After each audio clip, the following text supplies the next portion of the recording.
was a small child, I was terrified of the dark. I still am, but back when I was around 6 years old, I couldn't go a full night without crying out for one of my parents to search beneath my bed or in my closet for whatever monster I thought was waiting to eat me. Even with a nightlight, I would still see dark shapes moving around the corners of the room, or strange faces looking in on me from my bedroom window. My parents would do their best to console me, telling me that it was just a bad dream or a trick of the light, but in my young mind, I was positive that the second I fell asleep, the bad things would get me. Most of the time, I would just hide under the blankets until I became tired enough to stop worrying. But every now and then, I would become so panicked that I would run screaming into my parents' room, waking up my brother and sister in the process. After an ordeal like that, there would be no way anyone would be getting a full night's rest. Eventually, after one particularly traumatizing night, my parents had had enough. Unfortunately for them, they understood the futility in arguing with a 6-year-old and knew that they would be unable to convince me to rid myself of childish fears through reason and logic. They had to be clever. It was my mother's idea to stitch together my little bedtime friend. She collected a large assortment of random pieces of fabric in her sewing machine and created what I would later refer to as Mr. Ickbarr Bigelsteine, or Ick for short. Ick was a sock monster, as my mother called him. He was made to keep me safe while I slept at night by scaring away all the other monsters. He was pretty creepy, I had to admit. Honestly, looking back on it all now, I'm still impressed that my mom could think of something so strange and disturbing looking. Ickbarr had the stitched together look of a Frankenstein gremlin with big white button eyes and floppy cat ears. His little arms and legs were made from a pair of my sister's black and white striped socks, and the half of his face that was green was made from one of my brother's tall football socks. His head could have been described as bulbous, and for his mouth, my mom attached a piece of white fabric and sewed in a zigzag pattern to shape a wide grin of sharp teeth. I loved him at once. From then on, Ick never left my side. So long as it was after dusk, of course. Ick didn't like the sun, and would get upset if I tried to bring him to school with me. But that was okay. I only needed him at night to keep away the boogeymen, which was what he was good at. So every night at bedtime, Ick would tell me where the monsters were hiding, and I would place him near the section of my room closest to the spookiness. If there was something in the closet, Ick would block the door. If there was a dark creature scratching at my window, Ick would be pressed up against the glass. If there was a big hairy beast under my bed, then under the bed he went. Sometimes the monsters weren't even in my room. Sometimes they would hide in my dreams, and Ickbarr would have to come with me into my nightmares. It was fun bringing Ick into my dream world, as he and I would spend hours fighting off ghouls and demons. The best part was, in my dreams, Ick could talk to me for real. "How much do you love me?" he would ask. "More than anything," I would always tell him.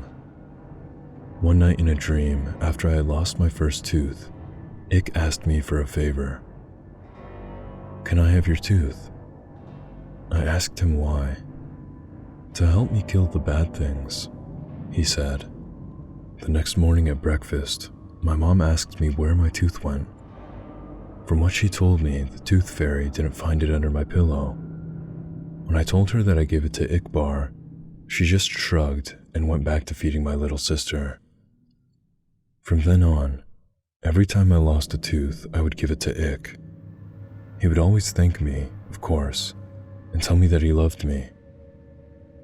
Eventually, though, I ran out of baby teeth, and I was beginning to get a little too old to still be playing with dolls.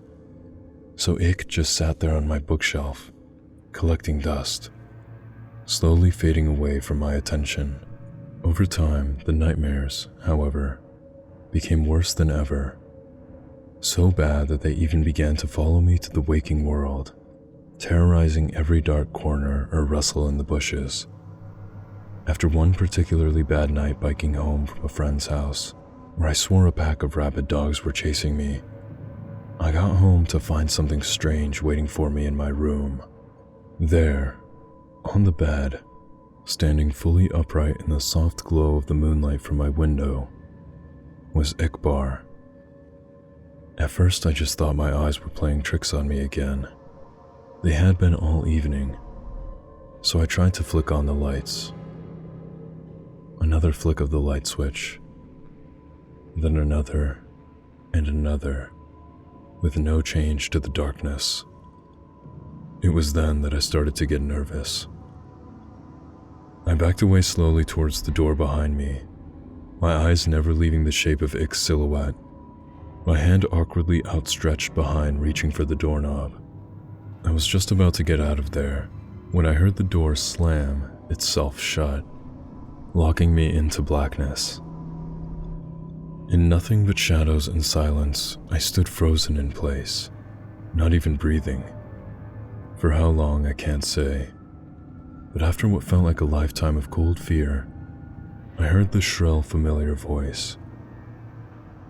"You stopped feeding me, so why should I protect you?" Protect me from what? Let me show you. I blinked once, and everything changed. I wasn't in my bedroom anymore. I was somewhere else. It wasn't hell, but the comparison wasn't far off. It was some sort of forest, a horrible, nightmarish place where partial embryonic abortions hung from the canopy, and the ground swarmed with carnivorous insects. A thick fog wafted through the air, and with it, the stench of rotting meat, while chartreuse lightning flashed across the night sky. In the distance, I could hear the agonizing screams of something not quite human. My head throbbed like it was about to explode, the pain forcing out a river of tears. In my mind, I heard his voice again. "This is what your reality would become without me." I felt earth-shaking footsteps approaching fast. I'm the only one who can stop it. It was behind me now, huge and angry, hot breath across my back. Bring me what I need, and I will. I woke up before I could turn around. The following day, I raided my parents' closet for my brother's baby teeth, giving them all to Ickbarr. Almost immediately, the night terrors ceased, and I was more or less able to go on about my life as normal. From time to time, I would have to sneak into my little sister's room and snatch what was meant for the tooth fairy, or strangle one of the neighborhood cats and pry out its sharp little incisors. Anything to ward off the visions, anything from a shark tooth necklace to a cavity ridden bicuspid. I also began to notice that Ick would move about my room whenever I left for any length of time, rearranging my stuff and hanging additional curtains. He was even beginning to look more lifelike, somehow. In the right light, his teeth would glisten, and he was warm to the touch. As much as he creeped me out, I couldn't work up the courage to just destroy him, knowing perfectly well where that would leave me. So I went on collecting teeth for Ick throughout all of high school and college. The older I got, the more things I would learn to fear, the more teeth Ick would need to keep me safe. I'm 22 years old now, with a decent job, my own apartment, and a set of dentures. It's been almost a month since Ick's last meal, and the horrors are starting to crowd around me once more. I took a detour through a parking garage after work tonight, found a man fumbling with his car keys. His teeth were stained yellow from a lifetime of cigarettes and coffee.